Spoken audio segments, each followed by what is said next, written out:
Lu nggak minta tolong sama orang. Kalau lu nanya sama gue, minta tolong Dit. Tapi solusinya semua orang yang nolongin gue celaka. Oh iya? Contohnya gimana? Ada salah satu pendeta. Ya, dia jadi di keyakinan gue kan memang ada yang namanya pendeta yang bisa mengusir kuasa gelap. Oke. Ya, itu baru mau menuju ke tempat gue, anaknya kecelakaan. Mungkin itu kebetulan kali. Iya, mungkin kebetulan ya. Sisi positif. Iya. Gue tuh orang yang selalu mungkin kebetulan. Iya. Gitu, sisi positif. Oke. Udah. Udah Pak, nggak usah. Bantu saya doa aja, cepat sembuh buat anaknya. Hampir koma 4 hari. Gue cerita ke media. Ya. Ada salah satu orang, gue minta tolong. Ada dari Tambun nih. Oh dari mana? On the way ke rumah gue. Sakti katanya, sesakti-sakti. Oke. Gue sih aja. Oh iya nih ya, kagak pengen ngetop, dia kagak pengen ini, gue sih aja. Iya. Kecelakaan. Jadi orang yang pengen nolongin ya, jadi korban. Igun kan kesian ngeliat gue harus pindahin istri gue sama anak gue hampir sebulan lebih di dalam mobil, untuk tidur di dalam mobil kan. Jadi sebenarnya gue nggak, itu mah gue cuma karena feeling-feelingan doang. Iya. Udah tidur aja di mobil nih. Iya. Mungkin dia senang ngeliat kita begini. Ya udahlah, daripada gue di dalam rumah nggak bisa tidur. Iya. Dah, ya dalam mobil. Gue Igun nih minta, lu tinggal aja di rumah gue BSD katanya. Aman, kata si Igun. Iya Kak, makasih. Sempet terlintas, apa iya ya gue numpang dulu rumah Igun ya, karena gue lagi renov rumah juga kan, belum jadi. Lo tau gak, Igun habis ngucap kayak begitu, itu orang ya, itu manusia kan masih dablek ya, yang kayak begitu-begitu, setan aja kalau nyolek-nyolek dia, apa lo? Mungkin digituin sama Igun. Lo tau gak, hari itu Igun dibikin gelisah, dia gak tahu kenapa di kamarnya takut. Assalamualaikum warahmatullahi wabarakatuh, saudaraku semuanya. Selamat datang kembali bersama kami di channel Pabrik News. Semoga semuanya saudaraku tetap diberikan kesehatan dan rezeki yang berlimpah ruah. Kali ini kami akan menayangkan video-video yang lagi viral di masyarakat. Sebelum kita melanjutkan video-video tersebut, jangan lupa dukungannya untuk channel ini Pabrik News. Semoga channel ini tetap bisa berkembang, menayangkan berita-berita yang bermanfaat untuk masyarakat, bisa menambah wawasan kita semuanya. Ya, kita ambil positifnya aja, kita tinggalkan yang negatif. Baiklah saudaraku semuanya, mari kita lanjutkan beritanya berikut ini.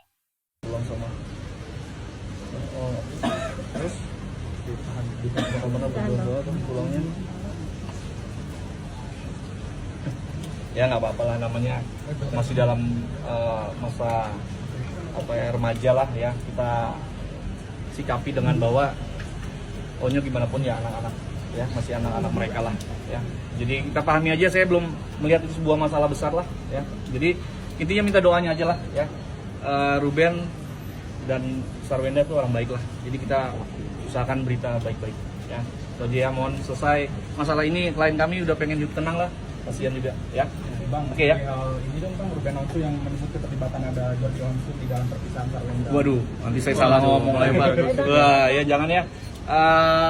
Doain aja yang terbaik ya, kawan-kawan semua.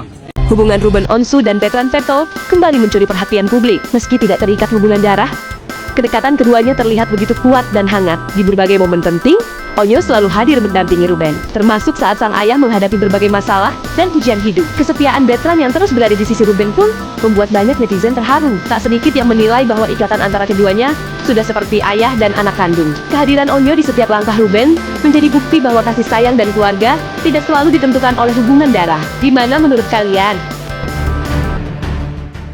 Besti di tengah badan hukum, hubungannya dengan Sarwenda kian memanas dan seolah tak ada ujungnya. Ruben Onsu memilih terbang ke Tanah Suci untuk menjalankan ibadah umroh bersama sahabatnya Ivan Gunawan. Namun keberangkatan ini tak lepas dari drama emosional di bandara setelah Ruben dan Sarwenda saling lapor ke lembaga negara. Ya, baru-baru ini pemandangan mengharukan terjadi sesaat sebelum keberangkatan. Di area bandara, Ruben akhirnya mendapatkan kesempatan untuk bertemu dan memeluk buah hatinya. Pertemuan tersebut disebut-sebut bukan kebetulan semata. Pertemuan ini terjadi tak lama setelah Ruben mengambil langkah dengan mengadu ke KPAI terkait urusan hak asuh anak dan akses bertemu anak. Iya pasti gitu, cuman kan ini dalam situasi yang ramai gitu, jadi kan intimate gitu. Tapi alhamdulillah tetap disyukuri. Walaupun pertemuannya bukan pertemuan yang seperti itu yang diharapkan Ruben, tapi intinya bisa melihat anaknya secara langsung, bisa memeluk anaknya secara langsung, itu sudah buat Ruben bahagia untuk modalnya menjalankan ibadah umroh. Ini masalah simpel kok. Hanya tergantung niat. Niat apa? Niat ibunya S untuk membawa anaknya bertemu dengan ayahnya. Seperti kemarin, gampang kan? Malam-malam hari lagi, baru pulang dari Singapura lagi, menunggu lagi. Kan sebenarnya melelahkan, tapi ketika ada niat, terjadi kan?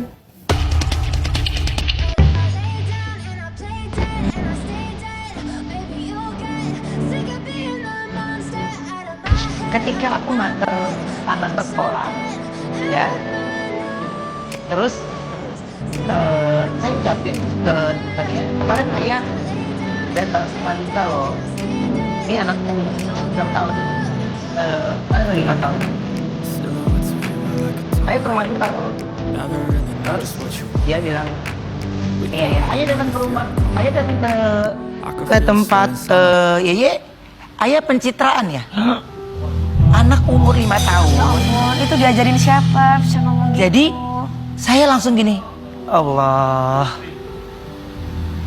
Jadi buat saya, udah stop mulut saya terus, stop mulut saya. Jadi rasa yang saya pendam ini terlalu banyak. Udah, yang saya mau ketemu sama anak gitu. Jadi kenapa saya bilang itu? Saya cuma, bagaimana rasanya lu menjawab itu? Apa respon Ruben Onsu saat itu? Loh, tahu dari mana kata-kata pencitraan? Emang pencitraan apa sih? Responnya? Dia sebutkan lah. Nggak tahu tuh kata ini. Kata siapa? Adalah. Hari ini kedatangannya Ci.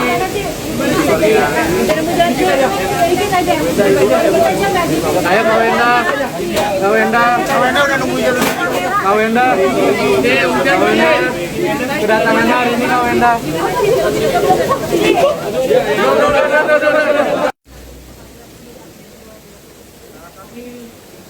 Hanya sebagai warga negara, tapi hanya menggunakan hal selain kami sebagai perempuan, kami sebagai perempuan, ya, yang disampaikan bahwa konsultasi yang lanjut juga ke pengaduan perempuan. Ini pertama, kami juga mengajukan pengaduan juga, ya. Untuk siapa? Untuk anak. Jadi yang kami jaga adalah itu karena dimanapun korban dari peristiwa ini bukan lagi para orang tuanya, ya, tapi anak-anak. Jadi itu yang kami hindari dan kami mohon izin kepada kawan-kawan media, kami akan sedikit bicara depan karena apa? Sekali lagi untuk anak-anak. Ya, kami mohon kami akan bicara di lembaga-lembaga yang tepat seperti KPAI. Kalau nanti kami ada gugatan, ya kami akan bicara dengan gugatan termasuk kalau ibu, ya kan? Tapi sekali lagi kami ingin pasal ini selesai dengan baik. Berarti itu tanggal KPAI, kami sudah melakukan pengaduan juga di KPAI sebelum Bang Minola datang. Ya, surat kami di tanggal 21 sudah kami kirimkan. Lalu kami juga sudah melakukan pengaduan.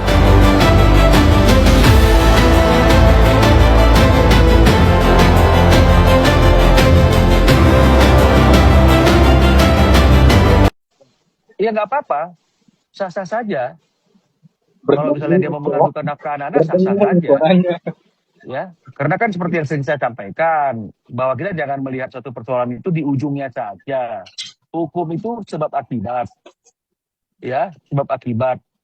Nah, jadi kalau memang misalnya kemudian dia ingin bicara tentang tidak diberikannya nafkah beberapa bulan ini, ya nggak ada masalah. Karena kan seperti yang saya katakan, hukum itu sebab akibat. Selama ini diberikan kan, Tahun ini diberikan, bertahun-tahun diberikan. Nilainya juga tidak kecil. Sampai kemudian sekarang tidak diberikan lagi, ditunda pemberiannya kan pasti ada sebabnya. Jadi kalau kita lihat buktinya, bukti tidak diberikan, kan sebenarnya nggak perlu dibuktikan. Orang kita sudah mengakui kok. Aneh kan, sesuatu yang sudah diakui kebenarannya kan nggak perlu dibuktikan. Jadi kalau hanya sekedar menunjukkan bahwa tidak diberikan nafkah kan nggak perlu dibuktikan. Karena kami sendiri sudah mengakui bahwa memang beberapa bulan ini klien kami menunda untuk memberikan nafkah. Sebabnya adalah ada sebabnya di depan. Jadi saya kira ya nggak ada masalah, sah-sah saja. Nah, cuma kalau mengenai masalah tadi mengenai masalah terlebih dahulu datang sebelum kami datang, ini saya nggak paham ya.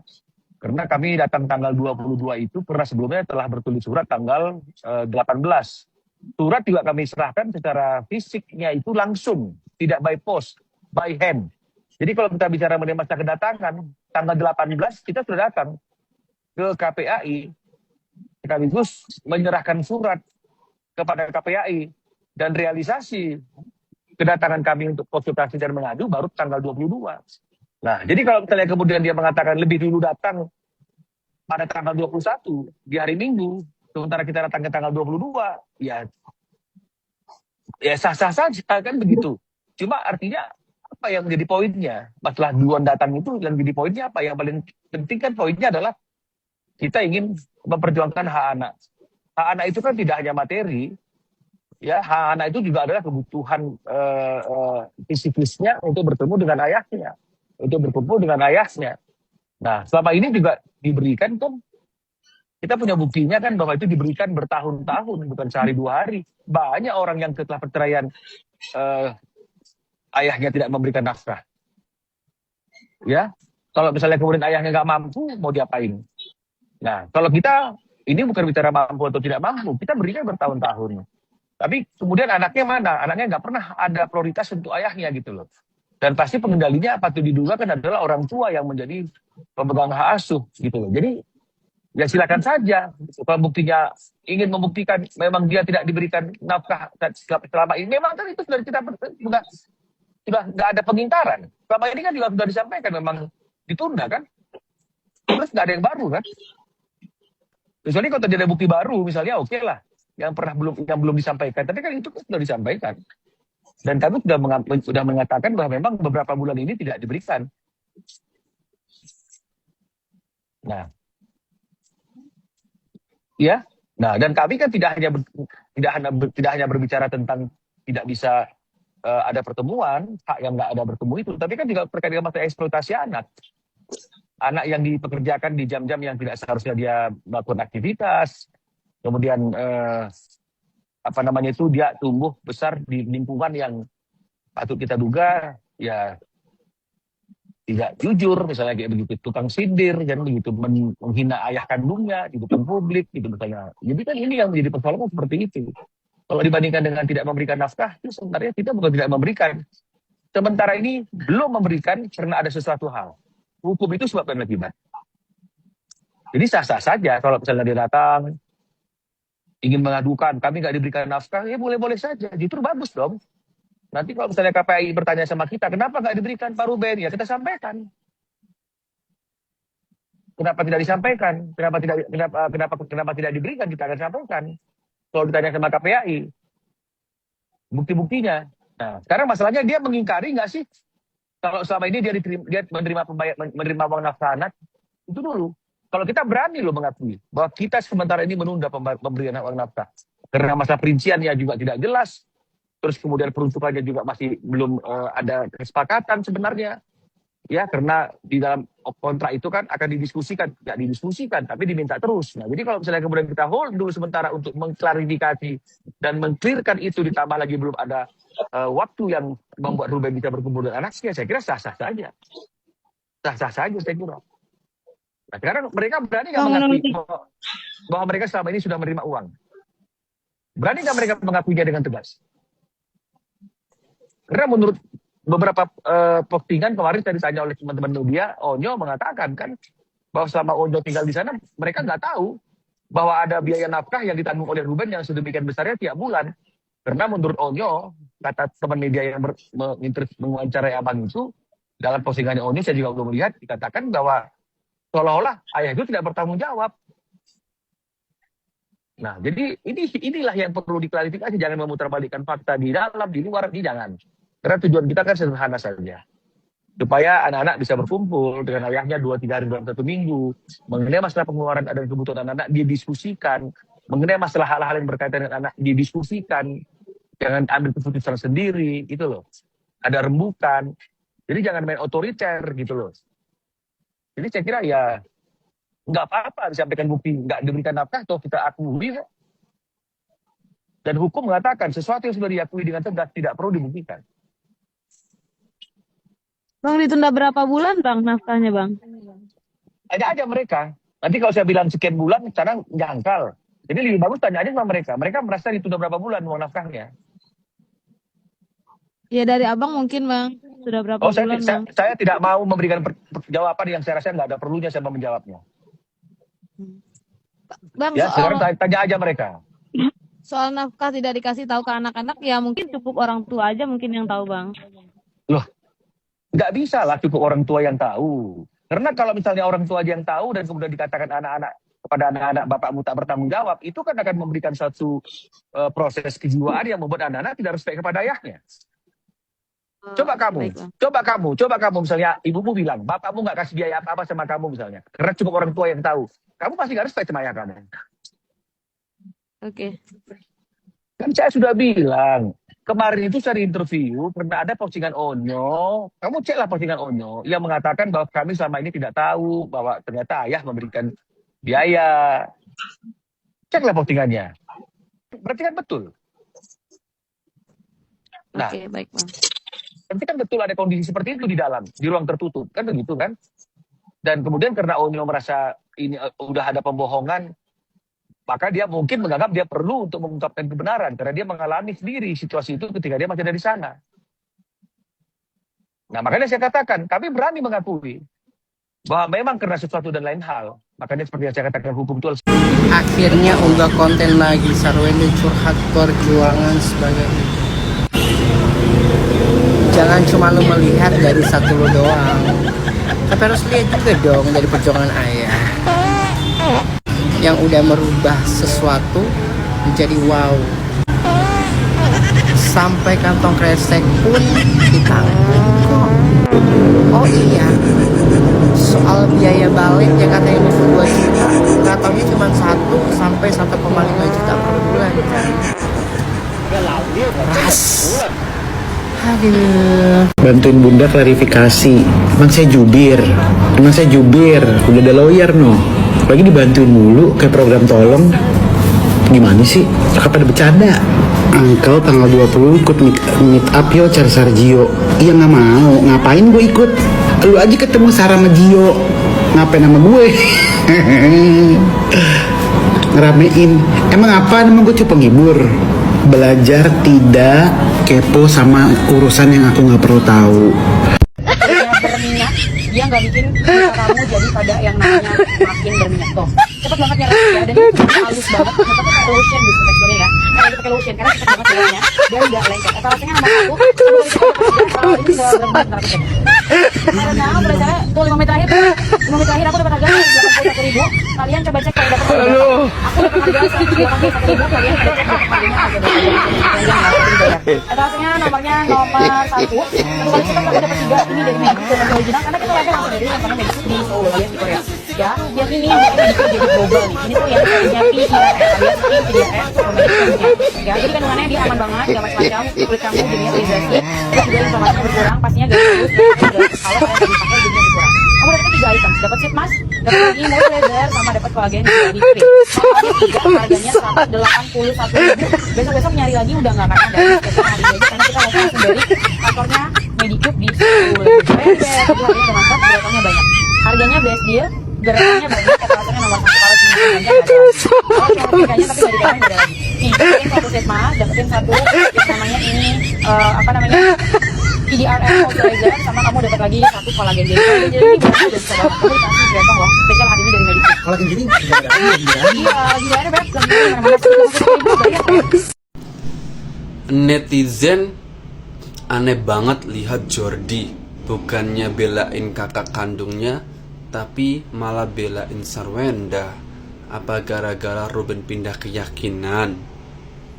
Ya, ya, Jordi, apa gara-gara kakak kamu pindah keyakinan? Atau akhirnya dia sadar bahwa dia hanya diporotin? Bercanda, oke? Bercanda kalau yang itu. Tapi kalau kalian merasa benar, ya udah, terima saja. Mohon maaf jika ada salah kata. Terima kasih.